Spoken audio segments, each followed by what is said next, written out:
Okay, first, this was a horrible time to make a video. My hair looks crazy, the dryer's on. The door's open, I'm really close. But I had a YouTube fight, and I think that I should acknowledge its existence. And BigKiwiLad, a big shout out to you, because you were the bigger man, and you walked away.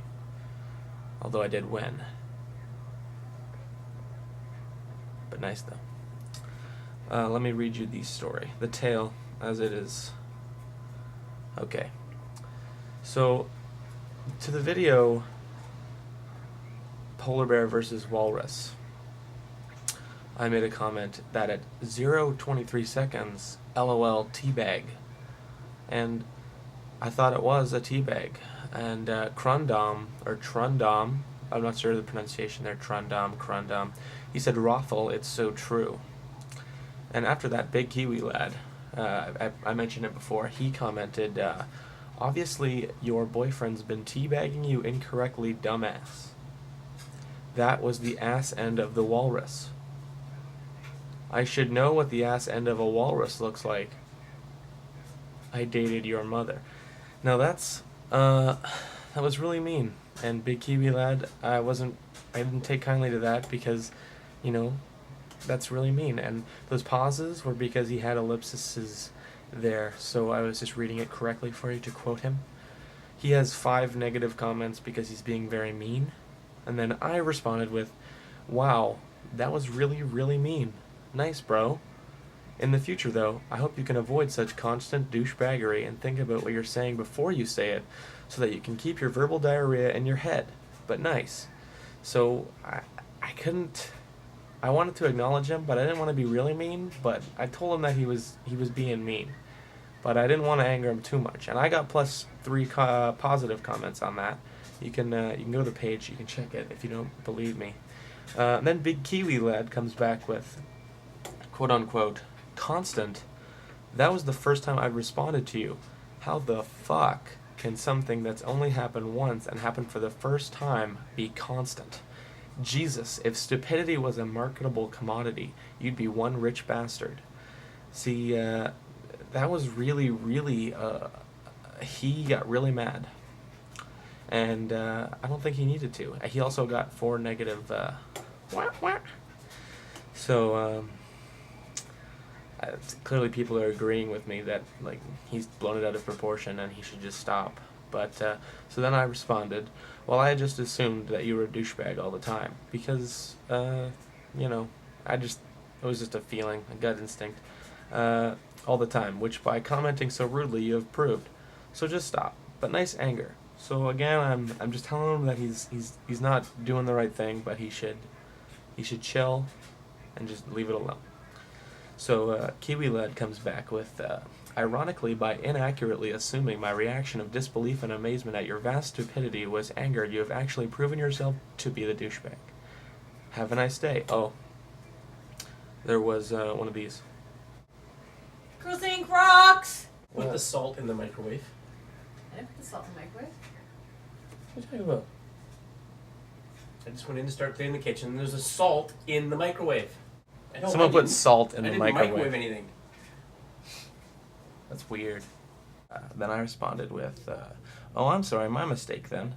I mistook you cursing Buck and Jesus for anger. Clearly it was not, and I'm in the wrong. It was just a reaction of disbelief. I also see how I'm the douchebag as well. You make a lot of sense. Ever consider writing a novel? So, I got plus 1 from that. BigKiwiLad responds with, apology accepted. Happy face, this thing. And although I haven't written a novel, I have written a self-help book entitled How to Cope with Idiots Who Resort to Sarcasm, quote unquote. With Xmas coming up, I'm sure they make a practical stocking stuffer for you, your family and friends. This thing. I felt I was in the right the entire time, but so I responded with, was that your book's real title? I don't know if I can believe you. You went from cursing profanities and calling me names to informing me of good reads? I don't know. I think I need a second opinion before I pick up How to Cope with Idiots Who Resort to Sarcasm. But for you, why not suggest eating more roughage or X-Lax, maybe so that you can get whatever is stuck up your ass out and stop being so rude. Just an opinion, though. You might want a DVD or something instead. Happy holidays, pal. So that's the fight. And I really think that I was in the right the entire time. Clearly there's people online who agree. And I'm glad that he was able to walk away, because that means I have the last word. And I'm really against like online fights. But I just felt the entire time that he jumped to a very, very, very rude thing right at the beginning. He called me gay, and well, he implied that I was gay by mentioning I had a boyfriend, which I don't. And then he insulted my mom just because I said teabag. He seems like a kind of guy that just would not be nice. So that's what I did. Today, I was walking home. Let me open this program again. I was walking home.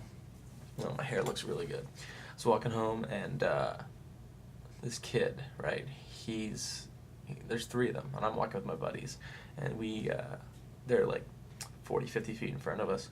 So these kids, they stab a Pepsi can, and then they throw it into the street, and it starts like seeping yuck. So then what I did, I was like, I hate littering. Personally, I despise it. I think litter bugs are horrible, and they should be. We should ethically cleanse all litter bugs. So I started screaming at these kids. I said, "Hey, what'd you do that for? What'd you do that? Pick up your Pepsi can and throw it out. Because if you have the energy to stab it and fizz it everywhere, take it and throw it in a recycling bin." So after I'm screaming at them for a little bit, they're ignoring me. They keep walking. So I went over, I picked up their Pepsi can, I started following them. I said, "Hey guys, you threw this in the middle of the street fizzing, you can throw this in the recycling bin now." They ignored me again, so I kept cursing at them. Well, I didn't like profanities, I was just screaming. And they kept ignoring me, got to the end of the street, and they split ways, right? My buddies are like, "Oh, I don't know who you should follow." So I went after the 2, because the one went by himself and the 2 went the other way. And I said, "Which one of you threw this?" And the one said that they did. So I went after the 2. And as I'm turning to go to the 2, the one kid says, "Ha ha ha, that was mine." To me, it wasn't like a snickering, "Hoo-hoo-hoo." He's really ignorant and really stupid because I'm twice his size. So I turned to him and I was like, "Oh yeah, that's yours." And then I chased him, and he friggin' ran. He ran like there was no tomorrow. He gets halfway up the street, and I stopped because I no intention to beat him up, but I just want to give him the can because I really don't like littering. And he starts laughing again, and I'm like, "You know what? You're really ignorant and you're really stupid." So I took up my bag and I chased him a little more. He hides behind houses and ducks behind it. I know where he lives. He lives behind where we are, so he can't get to his house without passing me.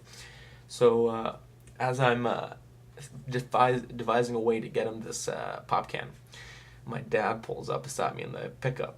So I jump in the pickup with the can. I drive after this kid. He's running, actually. He saw the truck pull up and stop, so he's running down the street. He gets to one of his buddies' houses, I guess, and knocks on the door. And as I'm coming up to give him the can, he's like, "Oh no, it's not mine. It's not mine. Don't hurt me. It's not mine."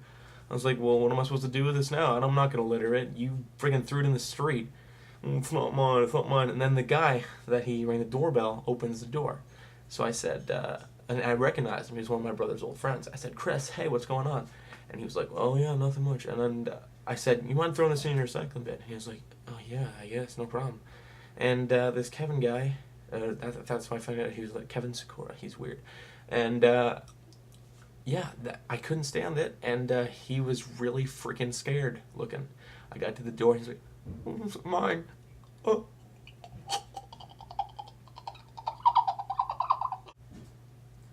Okay, that looks like me.